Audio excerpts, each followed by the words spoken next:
అందరికీ నమస్కారం. భుజమ తెలుగు ఛానల్కి స్వాగతం. కలియుగ దైవం శ్రీ వెంకటేశ్వర స్వామి అనేక ప్రదేశాలలో ఆవిర్భవించి భక్తుల కోరికలను తీరుస్తూ అనంతమైన తన మహిమలతో అశేష భక్తజన కోటిని ప్రభావితం చేస్తూనే ఉన్నాడు. అలా ఆవిర్భవించిన శ్రీ వెంకటేశ్వరుణ్ణి మహిమాన్వితమైన క్షేత్రం పశ్చిమ గోదావరి జిల్లా కాలుకూరులో ఉంది. స్థల పురాణం తెలుసుకుందాం. పూర్వం తిరుమల కొండపైన శ్రీధరుడు అనే బ్రాహ్మణుడు ఉండేవాడు. అతను శ్రీహరి ఆలయంలో నాట్యం చేసే పద్మావతి అనే ఆమెను ప్రేమించి తనను పెళ్లాడమని కోరగా ఆమె తిరస్కరిస్తుంది. దానికి కోపగించిన శ్రీధరుడు ఆమెను శపిస్తాడు. దానికి ఆమె కూడా శ్రీధరుణ్ణి శపిస్తుంది. శాప విమోచనం కొరకు ఆ ఇద్దరు శ్రీ వెంకటేశ్వరుని సేవిస్తారు. దాంతో ఆ దేవదేవుడు కర్ణించి పద్మావతికి తన పేరుతోనే నదిగా గోదావరి సమీపాన అవతరిస్తావని, శ్రీధరుడికి బ్రాహ్మణుడిగా జన్మించి అష్టకష్టాలు పడి శిష్యులతో పద్మావతి తీరంలో తన విగ్రహాన్ని ప్రతిష్ఠిస్తాడని శాప విమోచన మార్గాలు చెబుతాడు. కొన్నాళ్ళకు శ్రీధరుడు గోదావరి ప్రాంతాన పద్మావతి నది తీరాన వెంకటేశుని బంగారు విగ్రహాన్ని ప్రతిష్ఠించి పూజించాడు. కానీ ఆ విగ్రహం దొంగల పాలు అయ్యింది.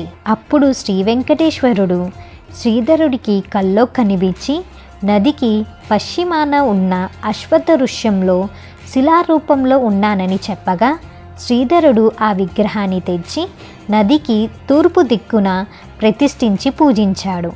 అలా ఆ ఇరువురికి శాప విమోచనము కలుగుతుంది. శ్రీధరుడు ప్రతిష్ఠించిన విగ్రహము నడుము కింద భాగమంతా భూమిలో కూరుకుపోయి కాలు కనబడకుండా ఉండేది.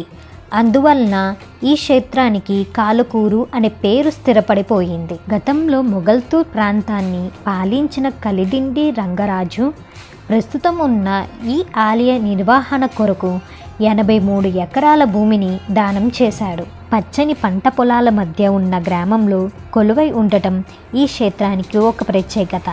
అయితే మరో ప్రత్యేకత స్వామివారికి తల వెనక భాగంలో స్త్రీలకి వలె కొప్పు ఉండడము. ఈ విధమైన రూపము దేశంలో మరెక్కడా లేదు.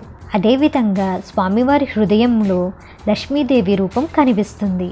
స్వామివారికి కుడి ఎడమలో పద్మావతి అండల్ అమ్మవారు దర్శనమిస్తారు. ఈ స్వామివారు కోరిన కోరికలు తప్పకుండా నెరవేరుస్తారని నమ్మకం. ఈ ఆలయ ప్రాంగణము రంగురంగుల పువ్వులతో పచ్చని మొక్కలతో శోభిల్లుతుంటుంది. ఈ ఆలయ ఆవరణంలో మనోహరమైన ప్రముఖ వాగ్గేయకారుడు అన్నమాచార్యుల విగ్రహం మనోహరంగా కనిపిస్తుంది. ఇంతటి విశిష్టతలు ఉన్న ఈ ఆలయాన్ని తప్పక సందర్శించవలసిందే. ప్రతి ఏడాది వైశాఖ శుద్ధ ఏకాదశి, ఆశ్వయుజ శుద్ధ చతుర్దశి రోజుల్లో స్వామివారికి కళ్యాణం ఘనంగా నిర్వహిస్తారు. ఈ సందర్భంలో తయారు చేసే పొంగల్ ప్రసాదానికి ప్రాముఖ్యత ఉంది.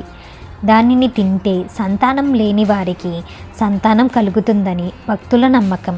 ఇక్కడ దొరికే పులిహోర ప్రసాదానికి దేశ విదేశాల నుంచి మంచి పేరు ప్రఖ్యాతులు ఉన్నాయి.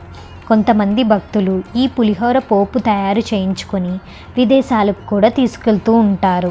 తిరుమలలో శ్రీవారి లడ్డూకు దేశ విదేశాల్లో ఎంత ప్రాముఖ్యత ఉందో ఈ ఆలయంలోనూ పులిహోరకు స్థానికంగా అంతటి ప్రాముఖ్యత ఉంది. ఈ ఆలయంలో శాంతి కళ్యాణం జరిపిస్తే తమ ఇంట మంచి జరుగుతుందని భక్తుల విశ్వాసం. మొదటిసారి ఉద్యోగంలో చేరిన వారు ప్రతి ఒక్కరూ తమ మొదటి జీతాన్ని ఈ స్వామివారికి ఇవ్వడము కాలుకూరు పరిసర ప్రాంతాల్లో సర్వసాధారణం. ఈ ఆలయము భీమవరానికి 12 కిలోమీటర్ దూరంలో ఉంది.